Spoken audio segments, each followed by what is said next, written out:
O Mauro falou aqui: boa noite, professor. Como os povos antigos imaginavam ser o formato da Terra? E eles acreditavam que eles estavam flutuando ou apoiados em algum lugar? Depende de qual povo antigo. Os gregos, alguns gregos pelo menos, já haviam identificado a esfericidade da Terra, né? Ou algo parecido com isso. Eles falavam em esfericidade mesmo, né? Hoje a gente chama de geoide, se quiser ser chato. Mas, chato não, né? Pra ser preciso. Mas o Erastóstenes, que é um autor grego, ele chegou a calcular, inclusive, a circunferência da Terra e até a distância da Terra à Lua. Então, mas isso é raro. O grego médio provavelmente imaginava a Terra como plana, assim como a maioria dos povos antigos. Quem está trabalhando com a percepção comum, sem fazer muitos cálculos matemáticos e só usando os olhos, você vai pensar que realmente a Terra é mais ou menos plana e tem mais ou menos uma cúpula em cima dela, né? No caso dos hebreus, por exemplo, era assim, né? Dos israelitas, judaítas, a ideia era de uma terra plana em que você tem um domo que segura as águas de cima para elas não caírem na terra, e embaixo dessa terra plana você tem uma coleção de águas primordiais também, que são as águas do abismo.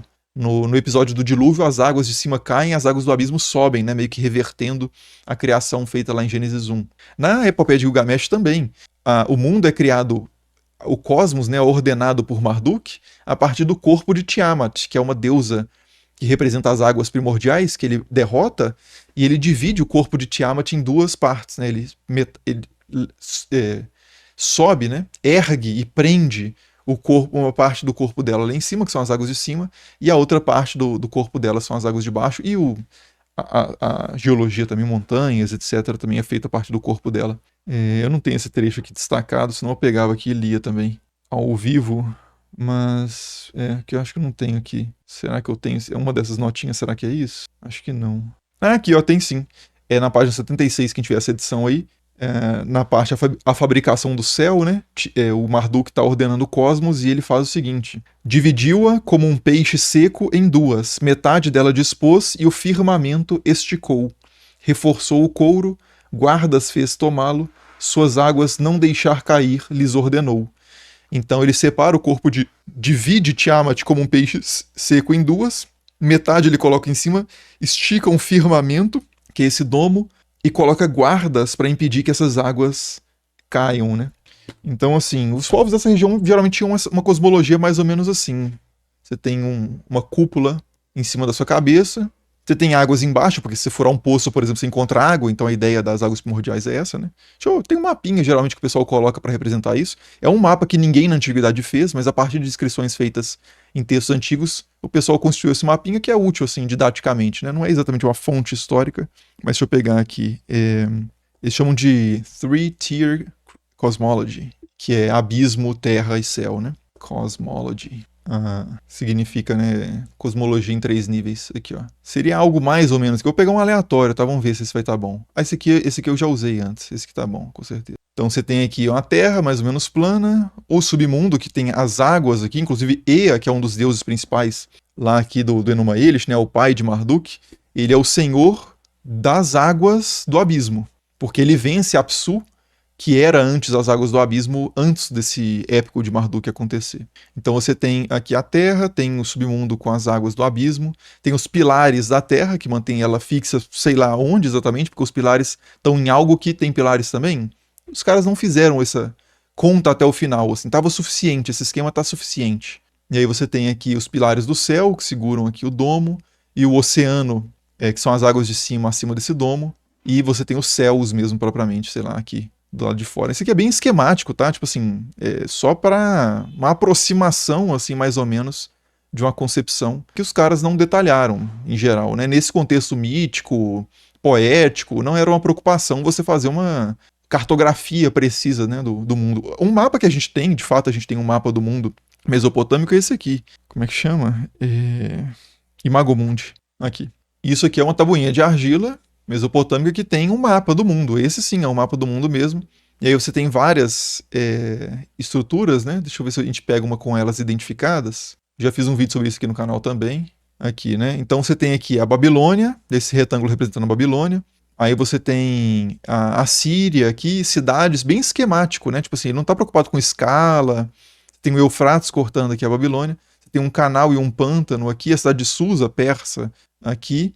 e algumas regiões que são descritas no verso dessa tabuinha. Entre elas tem uma tal de Urartu, que faz referência ao lugar onde a arca de Utnapishtim teria parado. Então, uma referência a uma história que aparece na epopeia de Gilgamesh, que é o imortal que sobrevive na arca, carregando na arca a semente de tudo que vive, que é, claro, uma história muito próxima, né, da história da Arca de Noé. Também já tem vídeo no canal aqui sobre o dilúvio.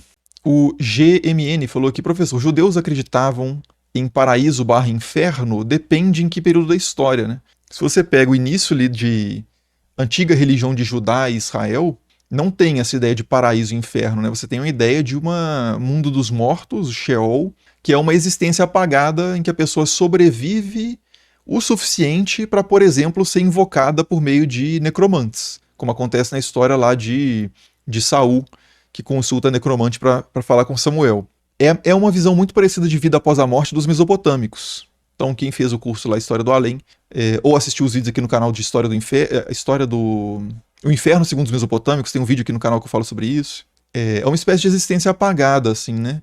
Em que a pessoa ela sobrevive o suficiente, ela não age tanto, mas em alguns contextos o morto continua sendo cultuado.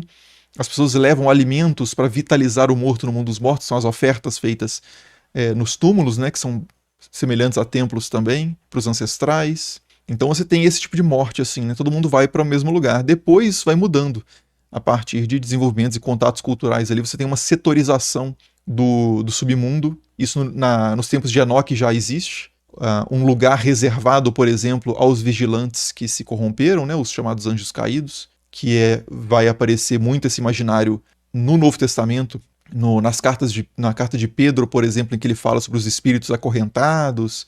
E são todas referências ao livro de Enoque, né? Esse imaginário de pós-vida do livro de Enoque. É outro curso que seria interessante fazer, né? Bem completo, passo a passo, que é essa mudança, né? Da forma de pensar o além lá no Israel antigo e Judá antigo, até o inferno de Dante, por exemplo, do cristianismo hipersetorizado, né? Com todos funcionários ali para punir de acordo os pecados, etc.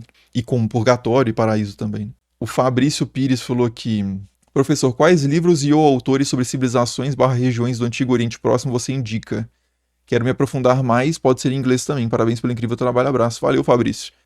Livros ou autores sobre civilizações/regiões do Antigo Oriente Próximo? Regiões não seria religiões, talvez? Olha, tem o livro do Mário Liverani, que é o Antigo Oriente, que é sobre...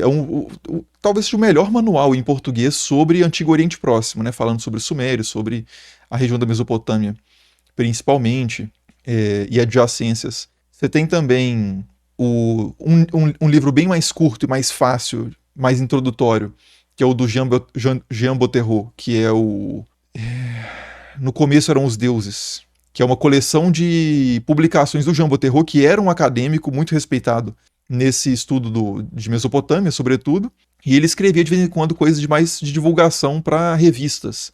Então, esse texto, e jornais e coisas do tipo. Então, No Começo Eram os Deuses traz vários textos mais acessíveis do Jean Boterreau sobre civilizações do Antigo Oriente Próximo, né? Então, uma ótima recomendação. Tem um livro que é mais difícil de encontrar, mas é excelente se você conseguir encontrar, que é o do Ciro Flammarion Cardoso, né? Um pesquisador brasileiro muito importante, né? Que chama Deuses, Múmias e Zigurates, que é uma comparação de Egito e Mesopotâmia, que é ótimo também, ele é curtinho, enfim, tem alguns. Se você for lá no curso História do Além, tem uma bibliografia, deixa eu até pegar aqui, peraí. Deixa eu pegar lá, vou entrar aqui no curso História do Além, que fica mais fácil de eu lembrar aqui. Então eu tô aqui no curso História do Além, você entra aqui, ó, tem a seção aqui de e-book, vou baixar aqui o e-book, espero que o vento não tenha derrubado minha internet, inclusive. Clicar de novo. Então esse é o livrinho lá do e-book que eu fiz pro História do Além, que é um dos cursos que tá lá na plataforma, né? E aí aqui tem seleções de fontes primárias que eu peguei, traduzidas para o português, né? Papel de Gilgamesh, ou de Gilgamesh, né? Na acentuação acádia. Tecido de Estar ao Mundo dos Mortos, Livro dos Mortos, Livro dos Portões, ou o Livro das 12 Horas, né? Egípcio. Aí referências, você vai lá, referências. Tem aqui, ó, fontes das traduções, material de apoio e bibliografia adicional. Então aqui, ó. Isso aqui são fontes primárias, né? Então, caso você queira ler, por exemplo, a Epopeia de Gilgamesh, numa tradução em português, tradução do Jacinto Lins Brandão, a Descida de Estar ao Mundo dos Mortos, tem também a tradução dele, Ao Curnugu, Terra Sem Retorno. Aqui o Livro dos Mortos, a edição que eu usei foi essa em inglês, The Ancient Egyptian Book of the Dead, do Faulkner. E o Livro dos Portões tem o livro do Eric Hornung, que tem vários outros textos funerários egípcios, né? Mas, aqui, aí outras recomendações de leitura, tem o Egito Antigo do Ciro Flammarion Cardoso, a Religião e Magia no Antigo Egito, esse é um capítulo, na verdade, né? Não, essa é uma parte desse livro que eu peguei, da Rosalie David, que é muito bom também de introdução ao contexto, textos funerários principalmente do Antigo Egito, e outros textos são esses aí, depois você dá pausa o vídeo aí e dá uma olhada, né? O João Boterro tá aqui, no princípio eram os deuses, acho que era no começo eram os deuses, não? Será que eu errei aqui? No começo eram os deuses, né? Eu coloquei errado aqui, no começo eram os deuses. Epopeia da Criação e Numa Elish, né? Que também traduzido pelo Jacinto Luiz Brandão, que é o livro de criação babilônico, né? Conta a história de Marduk, principalmente. Tem o livro do Marcelo Reid, bem introdutório também, fininho, o pesquisador da USP, na Mesopotâmia.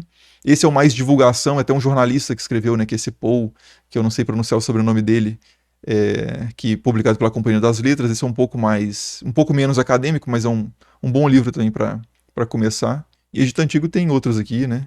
Também alguns mais acadêmicos, outros mais de divulgação. E o Deuses, Múmias e Zigurates, que é o que eu comentei, do Ciro Flammarion Cardoso, né? Uma comparação das religiões antigas do Egito e da Mesopotâmia. E o do Pierre Lévesque, esse é mais técnico, é mais denso, que é As Primeiras Civilizações da Idade da Pedra aos Povos Semitas. Esse aqui já é mais cascudo, tá? Bom, então, algumas recomendações são essas. Depois, quem tiver interesse no curso propriamente, inclusive de História do Além, tá lá só acessar a descrição do vídeo.